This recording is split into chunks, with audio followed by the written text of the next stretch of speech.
बिस्मिल्लाहिर्रहमानिर्रहीम बिस्मिल्लाहिर्रहमानिर्रहीम। Asiya electronics channel में खुशामदीद। आज जी हमारे पास ये का पावर इन्वर्टर है 1000 वाट का, जिसको आज हम रिपेयर करना सीखेंगे जी। तो ये जो है USB के साथ है। इसमें USB मोबाइल चार्जिंग के लिए 5 वोल्ट ही दिए गए हैं अलग से। ये यहाँ पर पोर्ट लगी हुई है, तो ये इसका ऑन ऑफ स्विच है। तो इसको अभी चला कर देखते हैं जी, फिर देखते हैं इसमें क्या फॉल्ट है और इसको कैसे रिपेयर करेंगे। तो सबसे पहले जो है मैं अपनी जो लीड हैं बैटरी वाली इनके साथ कनेक्शन करते हैं 12 वोल्ट का, फिर आपको चेक कराते हैं जी। तो ये हमारी लीडें हैं जी, इनको अब कनेक्ट करते हैं जी अपने यूपी के साथ, इन्वर्टर के साथ। ये देखें जी, ये हमने पॉजिटिव वाली लीड को कनेक्ट किया पॉजिटिव के साथ, और नेगेटिव वाली को नेगेटिव के साथ कनेक्ट किया जी। तो अब इसको देखते हैं जी, ऑन करते हैं जी। ये देखें जी, जब हम अपने इन्वर्टर को ऑन करते हैं तो जो हमारे फॉल्ट और बत्ती ग्लो हो रही है और साथ में बदल भी चल रही है। इसका मतलब है कि हमारा जो इन्वर्टर है जी, जो अंदर से शॉर्ट है, जिसमें कोई ना कोई फॉल्ट है, कोई शॉर्टेज या कोई FT वगैरह जल गए जिसके। तो ये देखें जी, तो इसको जल्दी से खोलते हैं जी और फिर आपको बताते हैं कि इसको कैसे रिपेयर करेंगे जी। तो सबसे पहले इसको खोल लेते हैं जी। ये देखें जी, हमारे अपने इन्वर्टर को खोल लिया जी। टाइम की बचत के लिए हमने अपना इन्वर्टर को खोल लिया है जी। तो आपको लगाते हैं जी। तो ये है हमारी DC to AC साइड, और ये है जी जो हमारा ट्रांसफर है, जो हमारी बैटरी से DC वोल्टेज आते हैं उनको AC में कन्वर्ट करते हैं जी। तो फिर जो चॉपर में आता है, जो चॉपर लगे हैं दोनों चॉपर 140 वोल्ट AC में कन्वर्ट करते हैं जी। फिर AC से कन्वर्ट होकर यहाँ पर DC कन्वर्ट होता है जी। DC यहाँ पर कन्वर्ट होकर यहाँ कस्टर में आता है, और यहाँ से फिर DC को AC में जो हमारे ट्रांसफर हाई फ्रिक्वेंसी में जो लगे होते हैं FT IR 740 जहाँ 840 जो कन्वर्ट करते हैं जी। 840 जो है जो हाई फ्रिक्वेंसी करंट कन्वर्ट करते हैं AC में, फिर हमारा इन्वर्टर जो चले जाता है ओके होता है जी। तो सबसे पहले जो हम अपने जो लगे हैं जो ट्रांसफर इनको चेक करते हैं जी। ये हमारा मीटर, इसको हमने कंटिन्यूटी पे किया है जी। तो इनको चेक करते हैं जी कि हमारे कौन से जो कंपोनेंट में फॉल्ट है, जिसकी वजह से हमारा जो इन्वर्टर है वो काम नहीं कर रहा है जी। तो चेक करते हैं जी इसको जी। मेरा मीटर कंटिन्यूटी पे है जी। तो सबसे पहले हम चेक करते हैं जी जो हमारे ट्रांसफर लगे होते हैं जी, जो IR 3205 इनको चेक करते हैं जी। चेक करने का तरीका जी, अब अपनी एक प्रॉब को ब्लैक को ट्रांसफर की जो सेंटर पिन है इसमें रखें जी, और दूसरी को साइड पे लगाएं। तो कोई भी कंटिन्यूटी शो हो, अगर फुल हो तो आपका ट्रांसफर शॉर्ट है। तो ये देखें जी, हमारे पे चेक कर रहे हैं जी, कोई भी कंटिन्यूटी नहीं आ रही। इसका मतलब जो हमारे ट्रांसफर ठीक है जी। यहाँ पर कंटिन्यूटी आएगी, क्योंकि जी अब हमने अपनी जो रेड प्रॉब को सेंटर में रखा है, दूसरी प्रॉब को बाहर लगा रहे हैं गेट और सोर्स पे। तो इस पर कंटिन्यूटी आएगी जी ठीक है जी। हमारे जो ट्रांसफर लगे हैं 3205 ये बिल्कुल ठीक हैं जी। तो अब हम चेक करते हैं अपने जो ट्रांसफर लगे हुए हैं IR 740 या 840, इनको चेक करते हैं जी। तो वही तरीकाकार है जी, अपनी ब्लैक प्रॉब को सेंटर वाली पिन में रखें, और यहाँ पर दूसरी पिन को इस तरफ और इस तरफ दोनों तरफ लगाएं। सोर्स पर गेट पे कोई शॉर्टेज आए, इस पर कोई नहीं आ रही तो आपका ट्रांसफर शॉर्ट होगा। इसको चेक करते हैं जी। ये देखें, यहाँ पर कंटिन्यूटी आ रही है, आपको नज़र आ रही होगी। ये देखें, तो इसका मतलब है कि जो हमारा ट्रांसफर शॉर्ट होगा जी। इसको भी ये देखें, इसमें भी आ रही है, ये देखें। तो ये ट्रांसफर भी शॉर्ट होगा। और हम चौथे वाला चेक करते हैं जी। ये बिल्कुल ठीक है, जिसमें कोई कंटिन्यूटी आ रही। अब हो सकता है जी इन दोनों में कोई एक ट्रांसफर शॉर्ट हो, दोनों ना हो। तो पिनों को चेक करने का तरीका क्या है कि इनको इस तरफ लगाएं, प्रॉब्स को दोनों साइड वाली पिनों पे कंटिन्यूटी को चेक करें कितनी है, फिर इस तरफ लगाएं, फिर चेक करें। ये देखें, इस तरफ हल्की सी कंटिन्यूटी आ रही है इस ट्रांसफर पे, और इस पे लगाएं तो इस पे लगाएं, इस पे यहाँ पर कंटिन्यूटी नहीं आ रही। इसका मतलब ये हमारा ट्रांसफर है जो 30 नंबर वाला, ये ही शॉर्ट होगा जी। तो ये वाला शायद होता था ठीक हो, इसको निकालेंगे, निकालने के बाद फिर चेक करेंगे इसको भी, तो इसको भी चेक करेंगे। इसको निकालने के बाद इसको चेक करेंगे तो पता चल जाएगा। अगर कंटिन्यू फिर भी आए तो ये ट्रांसफर हमारा शॉर्ट है, अगर नहीं आए तो फिर यही शॉर्ट इसको चेंज करने से हमारा जो APS चल पड़ेगा जी। तो इसके बाद इसके जो यहाँ पर लगी होती हैं जी, इस ट्रांसलेटर के नीचे जो कंपोनेंट लगे होते हैं असेंबली, उनको भी चेक करना पड़ता है जी। सबसे पहले हम अपने ट्रांसलेटर को रिमूव करते हैं जी। रिमूव करने के बाद इसको चेक करते हैं। ये देखिए जी, हमने इसको रिमूव कर लिया जी। तब इसको चेक करते हैं जी कि हमारा जो ट्रांसफर शॉर्ट है, जो कि दूसरे वाला भी शॉर्ट है। तो इसको यहाँ पर लगाएंगे और ये देखें जी, ये हमारा ट्रांसफर बिल्कुल शॉर्ट है जी। अब ये ट्रांसफर भी हमें शॉर्ट बता रहा था, इसको चेक करते हैं। तो ये देखें जी, अब इसमें कोई शॉर्ट ही नहीं है, बिल्कुल ठीक है जी। तो इसी ट्रांसफर की शॉर्ट की वजह से जो हमारा ये वाला ट्रांसफर भी था, ये देखें आपको इस तरफ और बताते हैं जी। ये ट्रांसफर जो शॉर्ट था, इसकी वजह से हमें ये भी शॉर्ट बता रहा था। तो अब हमने इसको निकाल दिया है, तो इसको अब चेक करते हैं, आपको दिखाते हैं। तो अब ये शॉर्ट नहीं है, क्योंकि जैसे वही ट्रांसफर शॉर्ट होने की वजह से ये भी शॉर्ट बता रहा था। ये देखें जी, इसमें अभी कोई शॉर्टेज नहीं है। तो ये हमारा जो है FT जो ट्रांसफर है जी बिल्कुल ठीक है जी। तो ये हमारा जो FT है जी जल गया है जी। इसका नंबर आई रहा 740B। तो आपको जूम करके दिखा रहे हैं जी, फोकस करके, लेकिन फोकस हो नहीं रहा। तो अब बिजी जो कि असल बात है, जो कि असल इसका फार्मूला है जी, ये देखें जी, इसके साथ डिस्टेंस लगी होती हैं जी। आपको दिखाने की कोशिश कर रहे हैं, असेंबली लगी है, डिस्टेंस हैं जी। तो इन डिस्टेंसों को चेक करना है आपने तसल्ली के साथ। ये देखें जी, ये लगी हुई जी हमारी 102, ये हमारा कंपोनेंट लगे हैं जी असेंबली में। तो ये जो ट्रांसफर के साथ कंपोनेंट लगे होते हैं, इनको अपने ज़रूर चेक करना है, क्योंकि इनमें से भी जले हो सकते हैं। अक्सर का इनमें से कोई ना कोई कंपोनेंट जल जाता है। तो अगर वो कंपोनेंट जला होगा और आप वैसे ही FT अपना ट्रांसफर लगा देते हैं, तो आपका इन्वर्टर नहीं चलेगा, फ़ौरन ही आपका जो ट्रांसफर FT है वो जल जाएगा। तो मज़ीद और नुकसान भी हो सकता है जी।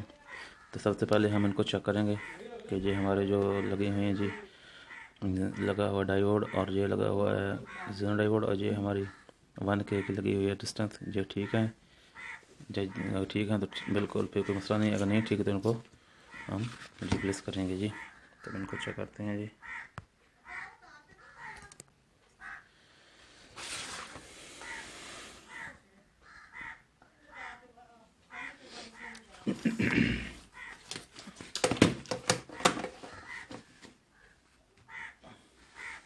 तो अब हम अपनी जो डिस्टेंस लगी है इसको चेक करते हैं जी। ये हमारी डिस्टेंस है जी 1K की, ये वाली लगी हुई आपको नज़र आ रहा होगा जी। इसको चेक करते हैं, तो ये हमें कंटिन्यूटी बता रही है जी। तो ये हमारा डायोड भी ठीक है जी। तो ये वाला डायोड को हम चेक करते हैं जी, ये भी ठीक है। तो ये हमारे ये तमाम लगे हैं कंपोनेंट्स बिल्कुल ठीक हैं। जब इसमें हम लगाते हैं अपना FT, तो हमारा इन्वर्टर इंशाल्लाह चल पड़ेगा जी। तो हम जो अपने जो इन्वर्टर है इसमें नया ट्रांसफर सेट करते हैं जी। 740 इसको सोल्डर करते हैं, फिर इसको चला के देखते हैं जी। तो इसको सोल्डर करते हैं जी। सोल्डर आप ध्यान के साथ करें जी, लेकिन सोल्डर करते वक्त आपका कोई भी जो है कोई लाइन दूसरी लाइन से टच नहीं होनी चाहिए। अगर कोई भी लाइन टच होगी तो 1 सेकंड से कम वक्त में आपका जो इन्वर्टर है फिर से जल जाएगा और कोई नई प्रॉब्लम हो सकती है जी।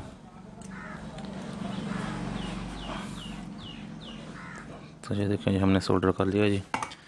तो अब इसको चला के देखेंगे जी, और इसके जो फालतू के इनको काट देते हैं जी। चला के देखते हैं जी अपने इन्वर्टर को।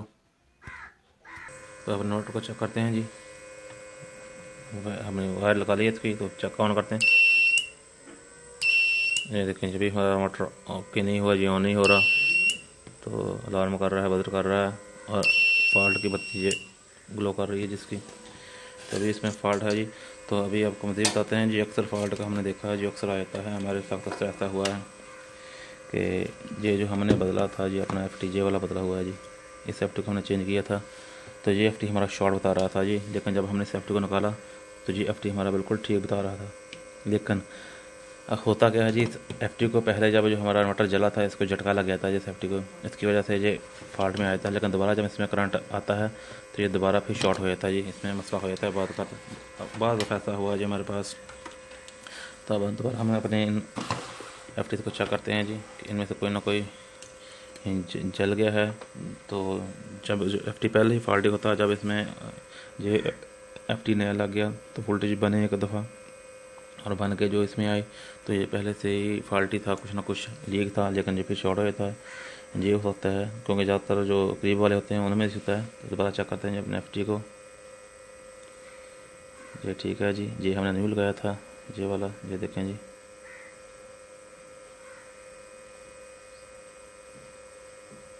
तो ये देखें जी,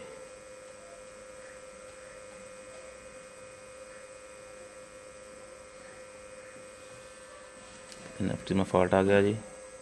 तो अब निकालते हैं जी इनको, ट्रांजिस्टर को निकालेंगे और निकाल के अब हम इसका ये की हल है जिसकी बेसिंग चेक करेंगे कि इनकी बेसिंग प्रॉपरली आ रही है कि नहीं आ रही। इनके गेट वोल्टेज आएंगे तभी हमारा जो इन्वर्टर ऑन हो पाएगा जी। तो उनके गेट वोल्टेज को चेक करेंगे जब। तो ये हमने अपने चारों एफ टी को बाहर निकाल लिया जी, ये देखें आपको दिखा रहे हैं। तो अब चारों एफ टी को बाहर निकाल के हम इसके जो बेस के वोल्टेज है वो चेक करेंगे। क्या हमारे जो ट्रांजिस्टर के गेट वोल्टेज हैं 5 वोल्ट जो 6 वोल्ट होते हैं, वो ड्राइव वोल्टेज जो हमारे गेट के ट्रांजिस्टर के होते हैं वो आ रहे हैं कि नहीं आ रहे हैं। तो जिनको हमने लगा लिया और इस बटन से स्विच से हम इसको ऑन करते हैं जी। ये देखिए हमने अपने इन्वर्टर को ऑन किया। तो 20 वोल्ट डीसी पे हमने सेलेक्ट किया है अपने मीटर को जी। तो अपनी ये प्रॉब है इसको रखेंगे नेगेटिव पे, ये देखिए नेगेटिव पे रख लिया जी हमने। और ये बेस पॉइंट है जी, गेट पॉइंट है हमारे एफ टी का ये वाला, इसको बुलगाते हैं वोल्टेज देखते हैं आते आ रहे हैं कि नहीं आ रहे। ये देखें जी 6 वोल्टेज आ रहे हैं। अब अगले ट्रांजिस्टर को चेक करते हैं जी। ये देखें जी 658 वोल्टेज आ रहे हैं जी। अगले पर चेक करते हैं जी 654 वोल्टेज आ रहे हैं जी 55। ये देखें जी 644 वोल्टेज आ रहे हैं। तो अब हमारे जो ड्राइव वोल्टेज हैं जी बिल्कुल ठीक हैं जी। तो अब इसमें दोबारा एफ टी लगाते हैं जी, तो हमारा जो इन्वर्टर इंशाल्लाह चल पड़ेगा। तो अब अपने एफ टी इंस्टॉल करते हैं जी अपने इन्वर्टर के कार्ड में। वोल्टेज हमारे बेसिंग के आगे हैं जी, हमारे गेट वोल्टेज थे 5 वोल्ट 6 वोल्ट वो आ रहे हैं जब। तो अब हम इंसर्ट करते हैं जी अपने एफ टीज़ को इंसर्ट करने के बाद उनको सोल्ड करते हैं जी। सोल्ड करने के बाद फिर उनको अपने इन्वर्टर को चला के देखते हैं जी। इंशाल्लाह हमारा इन्वर्टर चल पड़ेगा जी, ओके हो जाएगा।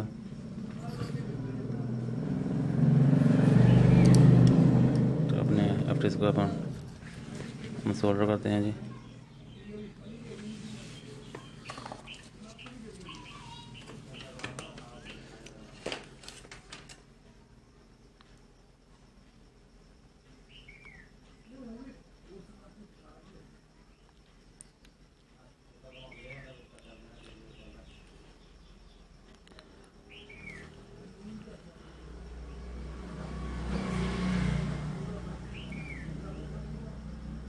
ये हमने अपने एफ टीज़ को सोल्डर कर लिया जी। तो अब अपने इन्वर्टर को चेक करते हैं।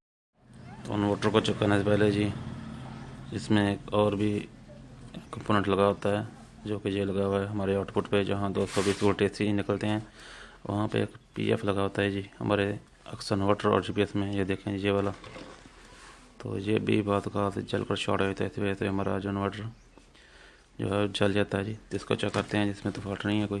जो हमारा इन्वर्टर पहले हमने बनाया था फिर ऑन करने पर ऑन नहीं हुआ था, हमारा ट्रांजिस्टर नया लगाया था वो जल गया था।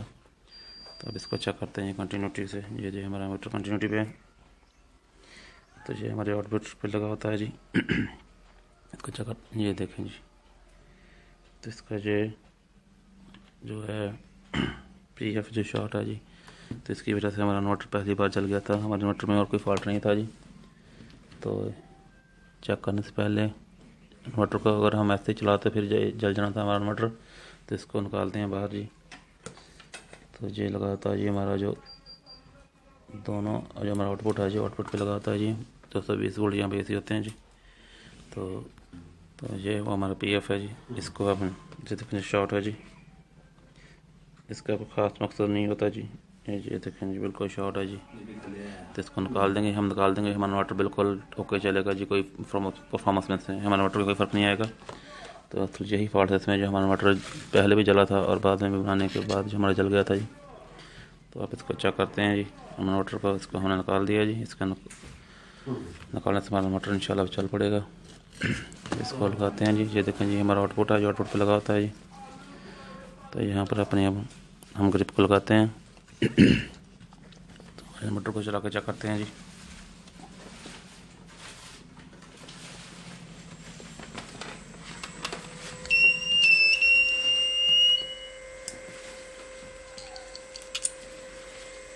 तो अपना इन्वर्टर को ऑन करते हैं यहाँ से, ये देखें जी हमारा इन्वर्टर ऑन हो गया जी। तो अब इसके वोल्टेज चेक करते हैं जी हम मीटर के साथ, मीटर 600 वोल्ट एसी पे हमने इसको किया है जी। इसके वोल्टेज चेक करते हैं आउटपुट पे, 229 वोल्ट 229 वोल्ट आ रहे हैं जी। हमारा मोटर ओके आ गया, इसको फिट कर देते हैं जी। तो मज़ीद अच्छी वीडियो देखने के लिए हमारे चैनल को सब्सक्राइब करें, वीडियो अच्छी लगे तो लाइक शेयर कमेंट करें जी। और वीडियो देखते रहिए, अल्लाह हाफिज़।